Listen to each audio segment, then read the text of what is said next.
እና በኦሮሚያ ነፍሰ ገዳዮቹ ታውቀዋል ማለት መርጌታ ራሱ የሚሸጥ ዕቃ ነው ሰምታችኋል ከ150 ሚሊዮን እስከ 200 ሚሊዮን ለምን ለንጽጽር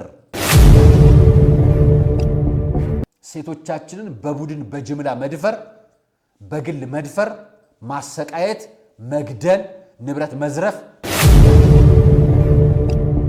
ሰላም ጤና ይስጥልኝ ውድ የአርያ ሚዲያ ቤተሰቦቻችን እንደምናላችሁ በእያላችሁበት ሰዓት አቆጣጠር እንዳላችሁበት ሁኔታ ሰላማችሁ ብዝት ይበል ማለት ፈልጋለሁ ወንድም እህቶቼ ታላቅ ታናሾቼ እንደየድሚያችሁና እንደየክብራችሁ መጠን ሰላማችሁ ይብዛ ታሞ የተኙ በሆስፒታል ያሉ በጸበል ስፍራ የሚገኙ ወገኖቻችንን በሙሉ እግዚአብሔር ይጠብቅልን ዛሬ መድኃኔ ዓለም አይደለ ሁላችሁንም መድኃኔ ዓለም ጌታችን መድኃኒታችን ከክፉ ነገር በሙሉ ያርቃችሁ ቤተሰቦቻችሁን ጓደኞቻችሁን ታሞ የተኙትን በሆስፒታል ያሉትን በእስር ቤት ያሉትን በጸበል ስፍራ የሚገኙትን በጦርነት በችግርና በመከራ በስቃይ ውስጥ የሚገኙት ወገኖቻችንን እግዚአብሔር ያስብልን ከክፉ ነገር ሁሉ ይጠብቃል ይህን ብዬ የዛሬ ፕሮግራሜን ነው ማቀርብላችሁ ዛሬ አርብ አይደለም አንደኛው ቃልን ከመጠበቅበት ነገር አንዱ በሳምንት ውስጥ የሰጣችኋቸውን አስተያየቶች ገባ ብለን በኤዲቶሪያል ቦርድ ተመልክተን ወደ እናንተ መናቀርብበት የመጀመሪያ ፕሮግራም ይሆናል ከዛ በማስከተል ማቀርብላችሁ መረጃዎች ይኖራሉ እነሱ መረጃዎች ምንድናቸው አንደኛው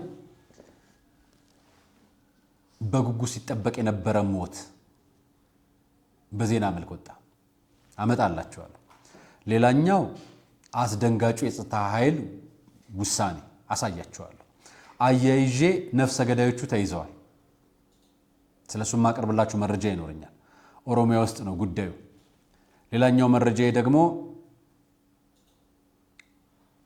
የኢራቁ ጉዳይ ወይ የኢራኑ ጉዳይ ማስተባበያ ወጥቶለታል ስለሱም በተወሰነ መልክ እናያለን አብረንም እናየውናል በማያይዤ ማቀርብላችሁ ደግሞ የሃይማኖት አባቶቻችን ምን እየሰራችሁ ነው ተብላችኋል ያስባላችሁን መረጃ ይዤላችሁ መጥቻለሁ እሱም በማስከተል መርጌቶች በገንዘብ እየተሸጡ ነው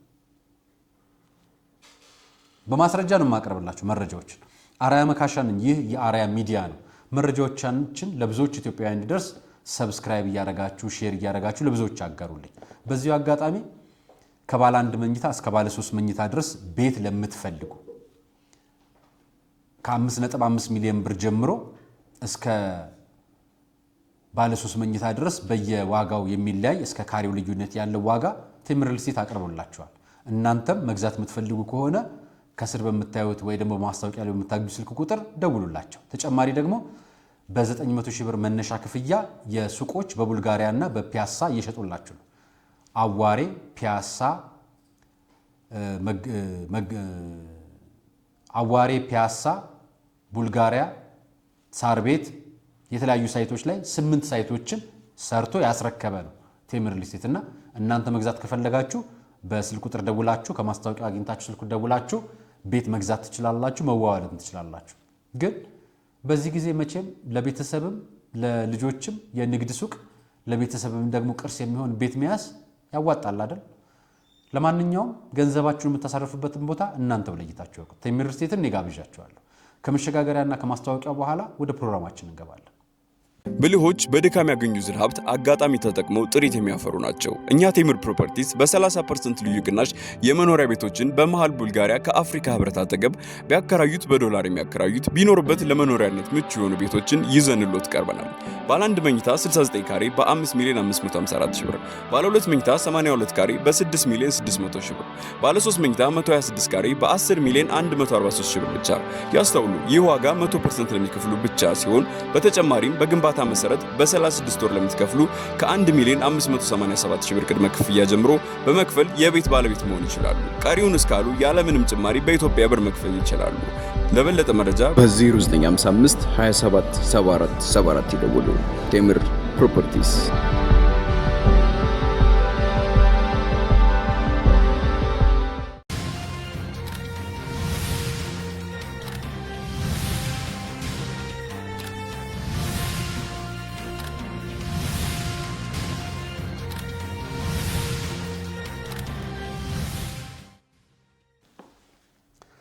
አመሰግናለሁ የመጀመሪያው መረጃ የሚሆነው ከያስኳቸው ፕሮግራሞች መካከል በዚህ በሳምንት ውስጥ ካቀረብኳቸው ፕሮግራሞች መካከል ባለፈው ሳምንት አርብንና እስከ ትላንትና ሐሙስ ድረስ ያቀረብኳቸው ፕሮግራሞች ይዤላችሁ መጥቻለሁ እነሱንም የእስራኤል አጀንዳና እግረኛው የሚልና የኮንዶሚኒየም ዕጣ ሊወጣ ነው የሚለውን ዛሬም አርሲ ሌላ ግድያ የሚለውን አነጋጋሪ ቴዲ አፍሮ አስተያየት በሚተመለከተ ጴንጤዋን ገድሏትና ፊልድ ማርሻሉ ተጠየቁ። እንዲሁም አርሲና የዋሃብያ ሚስጥር የሚልና የቅዱስ ጊዮርጊስ በርሜል ጊዮርጊስ ጸበል ተዘጋ የአቡነ አብርሃምን ያስቆጣቸውን ጉዳይ እንዲሁም የኢራንና እስራኤል ጀርባ የአርቲስቶቻችን ጉድ የሚለውን መረጃ እስከ ትላንትና የቀረበው መረጃ አስተያየቶቻችሁን ነው ማቀርብላችሁ።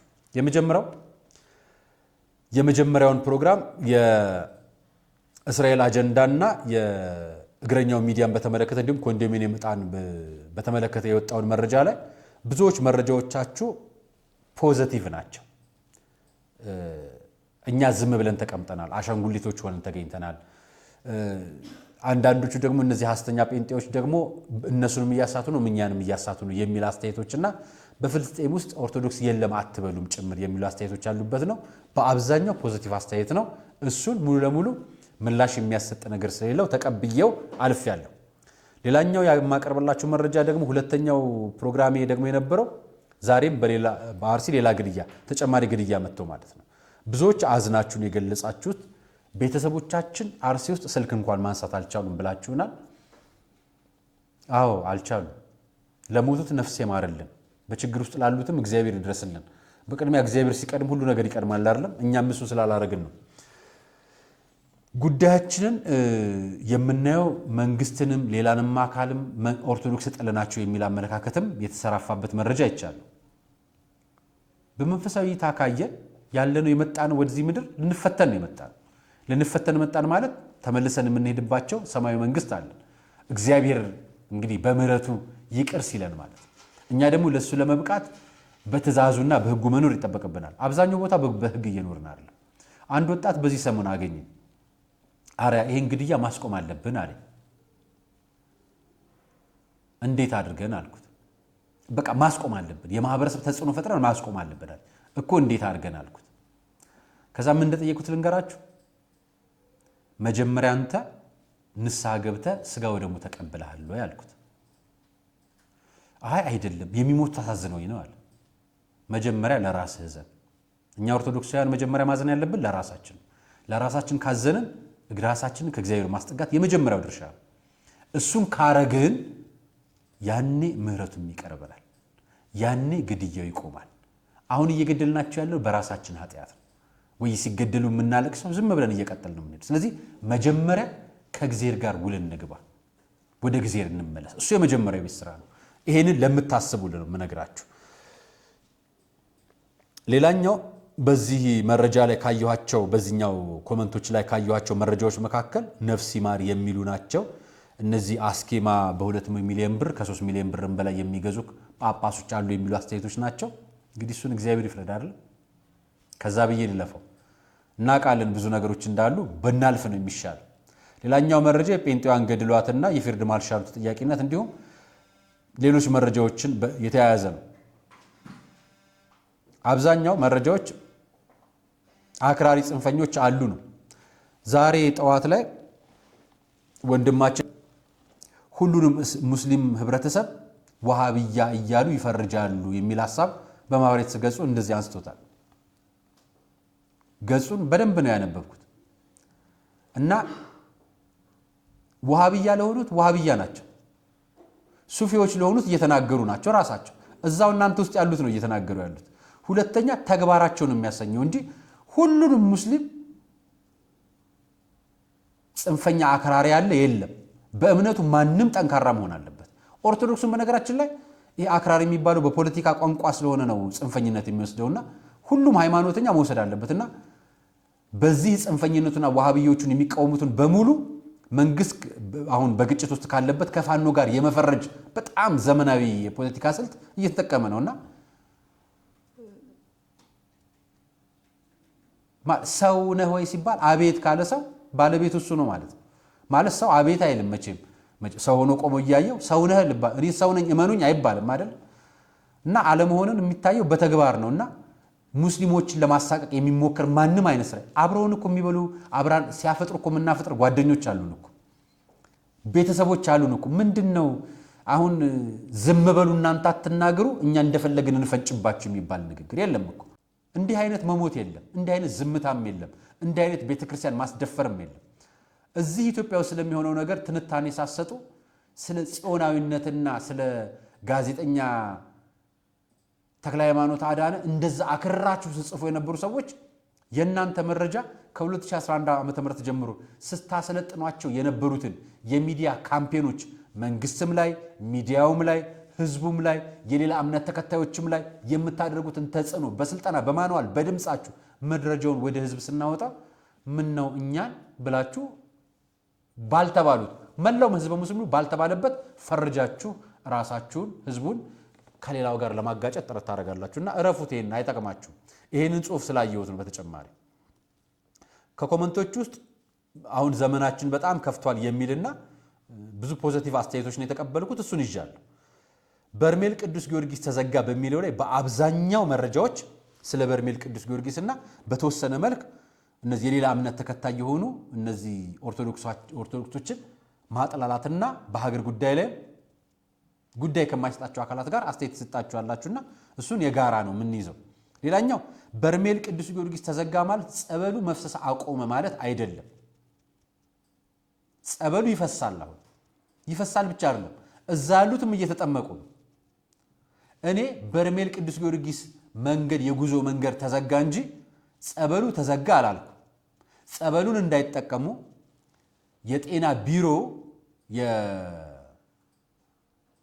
የምዕራብ ጎንደር ቋራ ወረዳ የኮሚኒኬሽን ጉዳዮች ጽህፈት ቤት የጉዞ ማህበራት ከዚህ በኋላ ቢመጡ የጉዞ የጸበልተኛ ጉዞ ይዘው ቢመጡ እርምጃ እንወስዳለን ማለታቸውንና ጉዞ ድጋሚ መዘጋቱን ገለጽን እንጂ ጸበሉን ማንም ልዝጋው ቢለው መዝጋት አይችል። አሁንም ደግሞ ተአምረኛ ፈዋሽ ነው፣ በየቀኑ ነው የሚፈውሰው። እና መሄድ የምትችሉና እዛ ያላችሁም እየተጠመቃችሁ ነው። እዛ አሁን ስልክ ይሰራል፣ ደውላችሁ መጠየቅ ትችላላችሁ። እዛ ያለ ሰው ከፈለጋችሁም እናንተም ደለጎ መሄድ ትችላላችሁ። ከደለጎ በባጃጅ ወይ ደግሞ በትራንስፖርት መሄድ ትችላላችሁ። የገዳሙ አውቶቡስ አለ፣ ከደለጎም ያመላልሳችኋል። የጉዞ ማህበራት መኪና ብቻ ነው የተከለከለው። እኛ የሚያቀርብነው የጉዞ ማህበራት መኪና እንደተከለከለ ሙሉ መረጃውን ያቀርብነውና በዛ ያዙት። ሁለተኛ በርሜል ቅዱስ ጊዮርጊስ ስትሄዱ ከመሄዳችሁ በፊት ንስሐ ግቡ። ቂም ለመያዝ ለመበቀል ሰው ለመተንኮል ብላችሁ ጸበል አይኬድም። አሁን የሚኬደው ለመዳን ነው። አሁን ያለንበት ጊዜ በጣም የመጨረሻው ዘመን ክፉ ዘመን ነው የምናየው አይደል? ነገ በሞት እኮ የመጨረሻ ዘመን ዛሬ ቀን ነበረች። የሁላችን የመሞቻችን ቀን አናውቅም። ስለዚህ የመጨረሻችን ዘመን ላይ ነው በየቀኑ የምንኖረው። ስለዚህ ለነጋችን ማስተካከል የራሳችን ኃላፊነት ነው።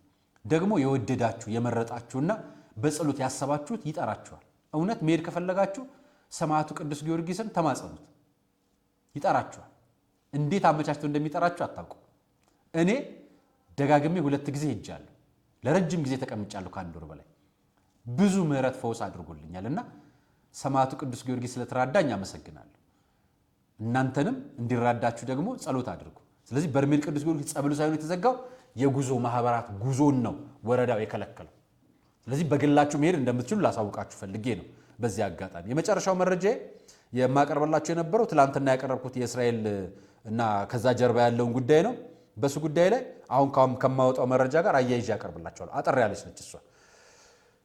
በነገራችን ላይ ጦርነት የናፈቀ ዜና የሰማሁት ይሄንን ነው። በጉጉት ሲጠበቅ የነበረ ግድያ የለም እና ሙሴ ሰለሞን እንዲህ ብሎ ነው ዜና የዘገበው። ስሙት። አስደንግጦኝ ነው በነገራችን ላይ ሰዎች በጉጉት ሲጠበቅ የነበረው እንግዲህ ኖርዝ ኮሪያ እዚህ ጦርነት ላይ ልትቀላቀል ትችላለች የሚባለው ነገር እንግዲህ ዜናዎቹ እየወጡ ነው። ብዙ ወሬዎች የተሰሙ ነው። እንግዲህ ኖርዝ ኮሪያ ለእስራኤል አሁን ላይ ማስጠንቀቂያ ልካለች። ማስጠንቀቂያው ምንድነው? እያደረገች ያለችው ጥቃት ጦርነት የትስ ሀገር ኖሮ ያውቃል እንዴ? በጉጉት የሚጠበቅ ሞት ማለት እኮ በጉጉት የሚጠበቅ የግድያ ሞት ዜና ማለት ነው። ወንድሞቻችን እንዲህ ማህበራዊ ሚዲያ ላይ የሚሰሩ ልጆች በቲክቶክ ላይ ምናምን አጭር ዜና የሚሰሩ ልጆች ያው ግነት ይፈልጋል። ያው ሚዲያ እናውቃለን ግን ማለት በጉጉት የሚጠበቅ ጦርነት የለም፣ ኖሮ አያውቅም። ያው ጦርነት ለመንግስታት የራሳቸው ጥቅም ነው። እስራኤል ለራሷ ጥቅም ነው፣ ኤርትራ ለራሷ ጥቅም ነው፣ ኢራቅም ለራሷ ጥቅም ብላል። ስለዚህ እኛ እዚህ ውስጥ በጉጉት እንጠብቀው ነበር። የኳስ ጨዋታና የዋንጫ ጨዋታ ምናምን አስመሰላችሁት እኮ። የኢኮኖሚ መዛባት እኮ ነው። ሰው ነው እኮ የሚሞተው። የምንናገረው እኮ የሰው ሞት ነው። መቼም ጦርነት አበባ ሊዘራ አይደለም የሚመጣው፣ ስንዴ ሊያድል አይደለም የሚመጣው፣ በሶ ጨብጦ አዘጋጅቶ ጉረሱ ሊል አይደለም የሚመጣው፣ ጁስ አዘጋጅቶ በጥብጦ ጠጡ ሊል አይደለም የሚመጣው።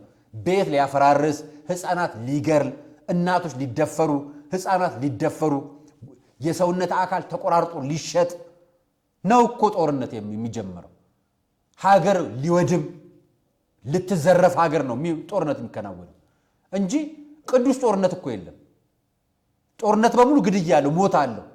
ተው እንጂ አዘጋገባችሁን ትንሽ ሼፕ ብታረጓት ብዬ ነው። ለዚህ ነው ያቀረብኩላችሁ። ይሄ ሚዲያ ይሄ ነገር ትላንትና ሲዘገባየው ደጋግሙን ያየሁት ተመልከቱ። አጠራ አድርጌላችሁ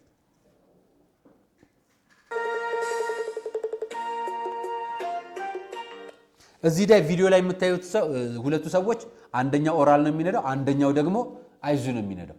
በሚያዞር መንገድ ላይ ጠባብ መንገድ ላይ አዙሮ ነበር የሚሄደው እና ኦራል የሚነዳው አቁሞ ክላሽ አውጥቶ ሄዶ አይዙ የሚነዳውን አንበርክኮ ይደበድበዋል። መከላከያ ነው። አይዙ ጥፋተኛ ይሆናል እኮ መብት ጥፋተኛ ነው እና ሁሉም ጸጥታ አካል እየመጣ ነው የሚደበድበው። አይችልም አይደል?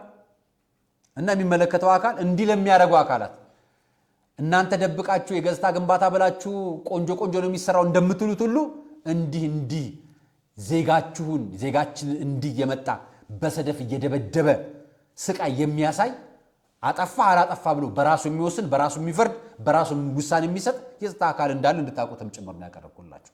ትክክልም ተገቢም አይደለም፣ ነውር ነው።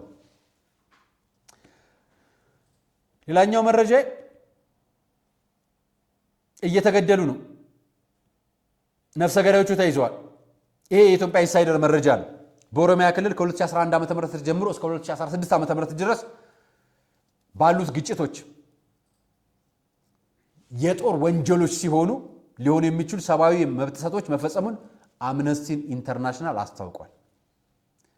ሰራዊቱ በሴቶች ልጃገረዶች ላይ በቡድን አስገድዶ መድፈር፣ የደረሰ ጾታዊ ጥቃት፣ የወሲብ ባርነትን፣ ከህግ ውጭ ግድያን፣ ስቅየትንና የሲቪል ንብረት ውድመትን መፈጸሙን ድርጅቱ ገልጿል። እና የታጠቁ በሙሉ ይደፍራሉ፣ እያየን ያለ ነው ማለት ነው። እና በኦሮሚያ ክልል የነበሩ ግጭቶች መካከል ይሄንን ተቋም የአምነስቲ ኢንተርናሽናል መጉዳት አካል ያደርስ ነበር ብሎ ይኸው ነፍሰ ገዳዮቹን ገልጾልናል። የጭካኔ ድርጊቶቹ የተፈጸሙት ከ2012 እስከ 2016 ዓ.ም ባሉት ጊዜያት እንደሆነ የአምነስቲ ምርመራ ሪፖርት ያመለክታል።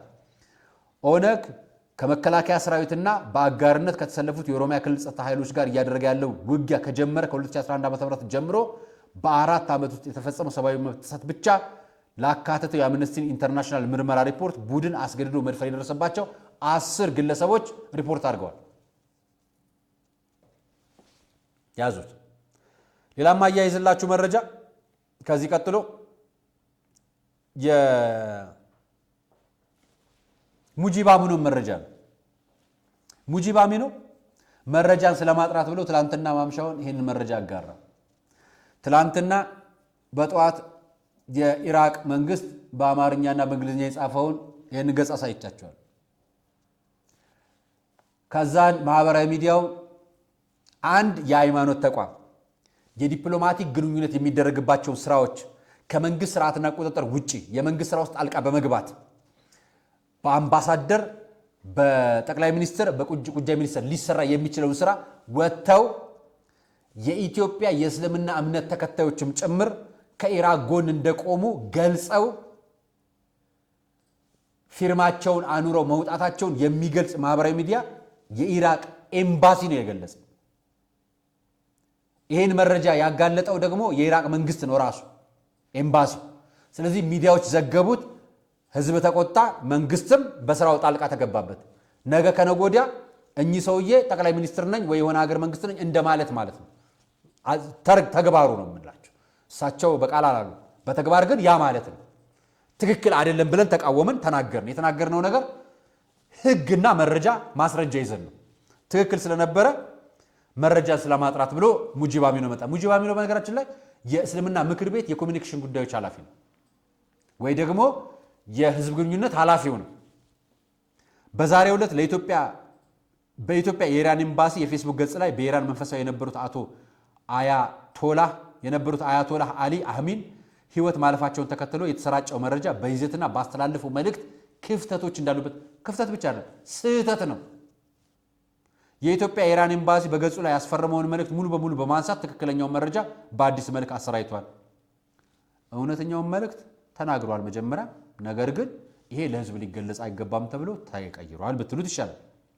ሀጂ ኢብራሂም ቱፋ የሚመራው ልዑክ ቡድን በኢራን ኤምባሲ የተገኙትን እንደ ሀገር አምባሳደሮችና እንደ ተቋም መሪዎች ሲሆን የሀዘን መግለጫቸውን አቅርበዋል። በተመሳሳይ መልኩ ክቡር አምባሳደር ደዋኖ ከድር የኢትዮጵያ የውጭ ጉዳይ ሚኒስቴር የመካከለኛውን ምስራቅና የምስራቅ እስያ ዋና ዳይሬክተር በኤምባሲው በመገኘት ያው የእሳቸውም የመጀመሪያው ምንድን ነበር የሚለው በጽዮናዊ አገዛዝና በዩናይትድ ስቴትስ በተፈጸመው በጽዮናዊ አገዛዝ እቺ ማነች? እስራኤል ነች። ይሄ አደገኛ ጽዮናዊ አገዛዝ ብሎ የሚጽፈው ማን ነው? የምነግራችሁ እንደ የአንድ ሃይማኖት ተቋም መሪና ከሀገር ድንበር ውጭ የሚደረግ ንግግር ግን ኤምባሲው ይህንን ጽፏል። የእሳቸውን ንግግር ነው የጻፈው። አንድ የኢራን ኤምባሲ ቃልና የአህመዲን ጀበል ቃል እንዴት አንድ አይነት ይሆናል? አያችሁ፣ አደገኛ የምንላቸው እነሱም ጽዮን አይደሉ፣ ይሄም ጽዮን አይደሉ። ስለዚህ አደገኛ ክንፍ አለ ማለት ነው። ከፍተኛ መሪ አሊ ካሚል ሰማዕትነት ማረፋቸውን ተከትሎ በኤምባሲው በተደረገው የሀዘን መግለጫ ስነ ስርዓት ላይ የኢትዮጵያ እስልምና ጉዳዮች ጠቅላይ ምክር ቤት ፕሬዝዳንት ሼህ ኢብራሂም ሀጂ ቱፋ በአካል በመገኘት የሀዘን መግለጫቸውን አስፍረዋል። እንዲሁም ለኢራን ህዝብና መንግስት አጋርነታቸውና ሀዘናቸውን በመግለጽ ይህ ኪሳራ ለኢራናውያን ብቻ ሳይሆን ለመላው ዓለም ላሉ ሙስሊሞች ነው ሲሉ አረጋግጠዋል። ከጎናችሁ ነን ብለዋል። ከዛን ያስተካከሉት ምን አሉ? የእስላማዊ ሪፐብሊካን ኢራን ከፍተኛ መሪ አያቶላ አሊ ካሚኒ በሰማዕትነት ማረፋቸውን ተከትሎ በኤምባሲው በተደረገው የሀዘን መግለጫ ስነ ስርዓት ላይ የኢትዮጵያ እስልምና ጉዳዮች ጠቅላይ ምክር ቤት ፕሬዝዳንት ሀጂ ሼህ ኢብራሂም ቱፋ በአካል በመገኘት የሀዘን መግለጫቸውን አስፍረዋል። እንዲሁም ለኢራን ህዝብና መንግስት መጽናናትን ተመኝተዋል። የተስተካከለው ማለት ነው፣ የገለጸው እውነት ነው ማለት ነው። አያችሁ። ስለዚህ እኛ ዋናው ጉዳያችን መግለጹና መስተካከሉን ነው የምንፈልገው። አንደኛ እንደ አንድ ሀገር እንደ መንግስት ተቋምን ማናገር የአንድ ሃይማኖት ተቋም ምናልባት በግል ይችላል። ነገር ግን ያን ያህል ግጭት ላይ ባሉና አንተን ደግፋለሁ በሚባልበት ሁኔታ አቋም መነገሩ ትክክል አይደለም ባይነንና ያንን ታዝበን አስፍረናል። እንደሳቸው ማስተካከል። ጠቅላይ ሚኒስትር አብይ አህመድ ግን ይሄን ነበር ያሉት። ከጠቅላይ ሚኒስትር አብይ አህመድ ፊት እንደው የእስላማዊ አምባሳደር ደዋኖ ከድር የውጭ ጉዳይ ሚኒስትሩም ይሄንን አስፍረዋል፣ ፊርማቸውን አስፍረዋል። እንዲሁም ቢቢሲ ኒውስ ላይ ጠቅላይ ሚኒስትር አብይ አህመድ እሁድ ዕለት ኢራን ከኩዌት ላይ ለፈጸመችው ጥቃት ተከትሎ ከኩዌት ሉል አልጋ ወራሽ ሼክ ሳባ ሐሊድ አልሐማድ ጋር አልሳባህ ጋር በስልክ በመወያየታቸው የተገለጸ ሲሆን ጠቅላይ ሚኒስትር አብይም ከኩዌቱ ሉል አልጋ ወራሽ ጋር ባደረጉት ውይይት በሀገሪቱ ሉዓላዊ ግዛትና የአየር ክልል የሚፈጸም ጥቃትን በጽኑ ማውገዛቸውን የኩዌት ዜና ወኪል ዘግበዋል። ስለዚህ ከጎናቸው ኩዌት ጥቃት ያደረሰባት ማን ነው? ኢራን። አያችሁ፣ ሃይማኖትና የመንግስት ስራ ለያይቶ መቀመጥ ማለት ይሄ የመንግስት ስራ። እኛ ገብተን ጥቃት ደረሰባችሁ ጽኑዓን ምናምን ብለን የገለጽነው ትክክል አይደለም። የእናንተው እና ተገቢ እርምት ወስዳችሁ እናመሰግናለን። ሌላኛው የነገው የኢፍጣር ፕሮግራም አነጋጋሪው የኢፍጣር ፕሮግራም ነው። አነጋጋሪው የኢፍጣር ፕሮግራም ያነጋገረው ኢፍጣሩ አይደለም። ያነጋገረው መከናወኑ አይደለም። ያነጋገረው መስቀል አደባባይ መሆኑ አይደለም። ያነጋገረው ምን ተብሎ ስለተገለጸ ነው? ኢድ አደባባይ ተብሎ ስለተገለጸ ነው። ህጋዊ ሀገሪቷ የምታውቀውን በመዝገብ ያለውን ስም እኔ ሲፈልግ ተነስቼ እየቀየርኩ እንትና ሲፈልግ ተነስቶ እየቀየር አይደለም። ለምሳሌ አሁን ናዝሬት ነበር ድሮ የምትባለው፣ አሁን አዳማ ነው የሚባለው። መንግስት የሚያውቀው ስም ምንድን ነው? አዳማ ነው የምንለው። እኛ እንዲሁ በተለምዶ የምናውቀውን እንላለን።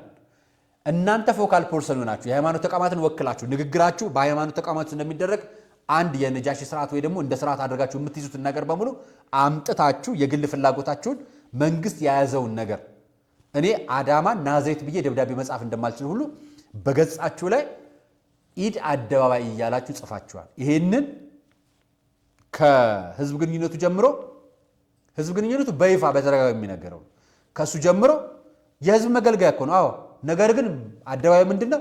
መስቀል አደባባይ ነው። የህዝብ መገልገያ ሙስሊሙ መገልገል ይችላል፣ ፕሮቴስታንት ይገለግላል፣ አይገለግላል። ነገር ግን ምን አደባባይ ነው? መስቀል አደባባይ ነው። አጀንዳው አሷለች። እናንተ አውጥታችሁ እኛን ሊጠሉ ኦርቶዶክሳውያን ምናምን እያላችሁ አጀንዳ ትከፍላላችሁ። እችን እንትና የሚጠቀማታል ማን ነው? አህመድን ጀበልም እሱን ወይ ደግሞ ሐሳቡን የሚቃወሙ ሰዎች ከመጡ ወይ ከፋኖ ጋር ይለጥፋቸዋል፣ ወይ ከዋሃት ጋር ይለጥፋቸዋል፣ ወይ ከሽነ ጋር ይለጥፋቸዋል። ይሄ የተለመደ ፖለቲካ ስለሆነ ይገባናል፣ እናልፈዋለን። እና አህመድን ጀበልም ማን ነው ኡስታዝ አቡበከርም ያንን ማህበራዊ ትስስር ገጽ ላይ ለጥፎ ኢድ አደባባይ ማለቱን ብዙ ተቃውሞ አስነስቷል። ነገር ግን መጀመሪያ የኢትዮጵያ ብሮድካስት ኮርፖሬሽን ይሄን ገልጾት ነበር። በኋላ ኤዲት አድርጎ አስተካክሎታል። መስቀል አደባባይ ብሎታል እንደምታዩት። እናመሰግናለን። ይሄን ብዬ የዛሬ ጉዳይን ማጠቃለላችሁ ምን ብዬ መስላችሁ? ይሄ የኢድ ኢፍጣር ጉዳይ የቢዝነስ ጉዳይ እንደሆነ ታውቃላችሁ? ለማታውቁ የራሳችሁ ሰው ከራሳችሁ አንደበት በሙስሊም ቋንቋ ልንገራችሁ፣ ስሙት። ቢዝነስ ነው በነገራችን። አሁን ሃይማኖት በዓል አድርጋችሁታል፣ ግን ቢዝነስ ነው። ስሙት።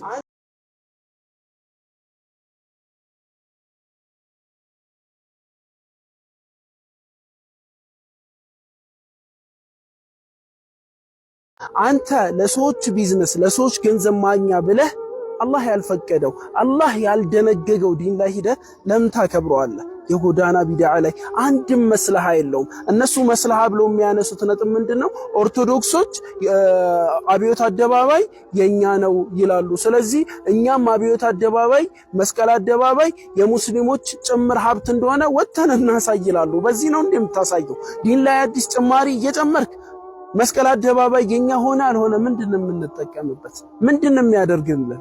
ወይስ ከኦርቶዶክሶች ጋር የጎዳና ላይ ኢፍጣር ትላንትና እንደ ቀልድ ነበር የተጀመረው። ዛሬ የዲናችን አንድ አካል ሆኖ ሶስተኛ ዒዱ ነው እያከበሩት ነው። 4 ዓመት ሙሉ ቢድዓ ሲፈጠር በቀላሉ ምን ይሆናል ምን አለበት ተሰብስበን ብናፈጥር በተባለ መልካም በሚመስል እሳቤ ተፈጠረ። 1 ዓመት ተካሄደ። ከዛ የጀመሩት ሰዎች ምን ያህል ቢዝነስ እንደሚያስገኝ ብር እንደሚያመጣ ብዙ ስፖንሰሮች እንደሚገኙበት ሲያውቁ ዛሬም ድረስ 4 ዓመታትን አመት ማህበራት አሉ። ቢዝነስ ነው በነገራችን። እንንገራችሁ እናንተ ቤት ብቻ ሳይሆን እኛም ቤት ስላለ የሃይማኖት አባቶቻችን ምን እየሰራችሁ የተባላችሁት በዚህ ዜና ነው። ላሳያችሁ።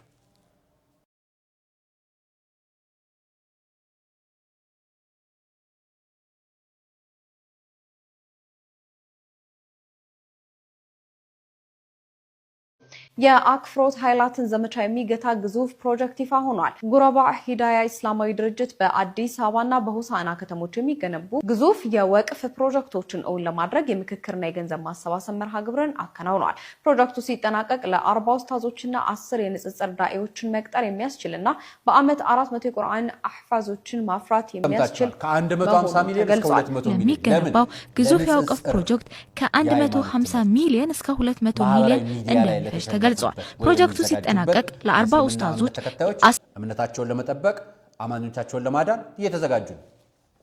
አባቶቻችን ምን እየሰራችሁ ነው? ካህናቶቻችን እየተማሩ ነው። እነዚህ ወንጌል የሚሰብኩን የእምነት ተከታዮች ወይነ ሰባኪዎቻችን ምን እያደረጉ ነው? እየሰለጠኑ ነው።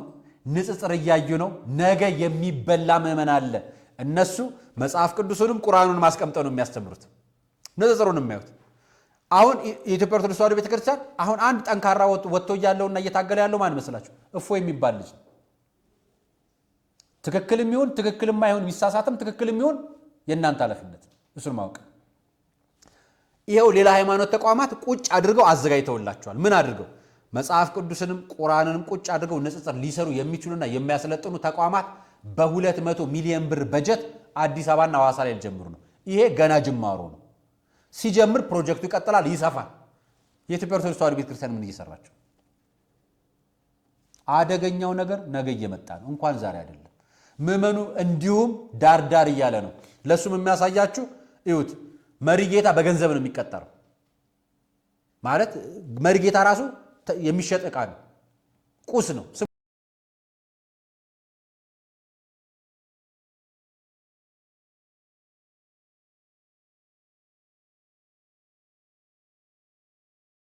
ሰባኪ የሚሸጥበት ቤት፣ ካህን የሚሸጥበት፣ መሪጌታ የሚሸጥበት፣ አለቃ የሚሸጥበት፣ እንደው አያምጣውና እንደው ሌላ ቦታ እኮ ስለምናይ ነው እንዲህ ያልኳት።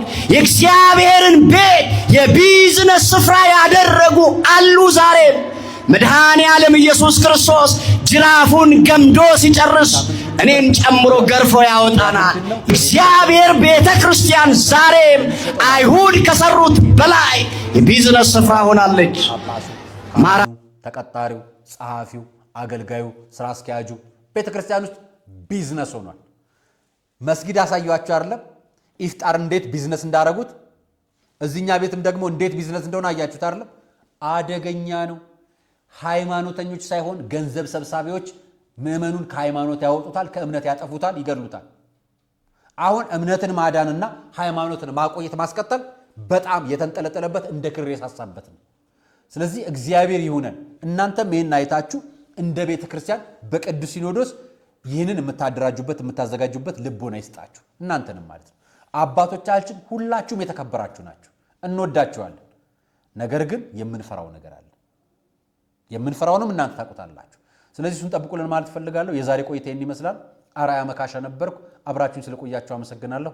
ሰነቀ ብልሆች በድካም ያገኙትን ሀብት አጋጣሚ ተጠቅመው ጥሪት የሚያፈሩ ናቸው። እኛ ቴምር ፕሮፐርቲስ በ30% ልዩ ቅናሽ የመኖሪያ ቤቶችን በመሃል ቡልጋሪያ ከአፍሪካ ህብረት አጠገብ ቢያከራዩት በዶላር የሚያከራዩት ቢኖርበት ለመኖሪያነት ምቹ የሆኑ ቤቶችን ይዘንሎት ቀርበናል። ባለ 1 መኝታ 69 ካሬ በ5 ሚሊዮን 554 ሺህ ብር፣ ባለ 2 መኝታ 82 ካሬ በ6 ሚሊዮን 600 ሺህ ብር፣ ባለ 3 መኝታ 126 ካሬ በ10 ሚሊዮን 143 ሺህ ብር ብቻ። ያስተውሉ፣ ይህ ዋጋ 100% ለሚከፍሉ ብቻ ሲሆን በተጨማሪም በግንባታ መሰረት በ36 ወር ለምትከፍሉ ከ1 ሚሊዮን 587 ሺህ ብር ቅድመ ክፍያ ጀምሮ በመክፈል የቤት ባለቤት መሆን ይችላሉ። ቀሪውን እስካሉ ያለምንም ጭማሪ በኢትዮጵያ ብር መክፈል ይችላሉ። ለበለጠ መረጃ በ0955 27 74 74 ይደውሉ። ቴምር ፕሮፐርቲስ።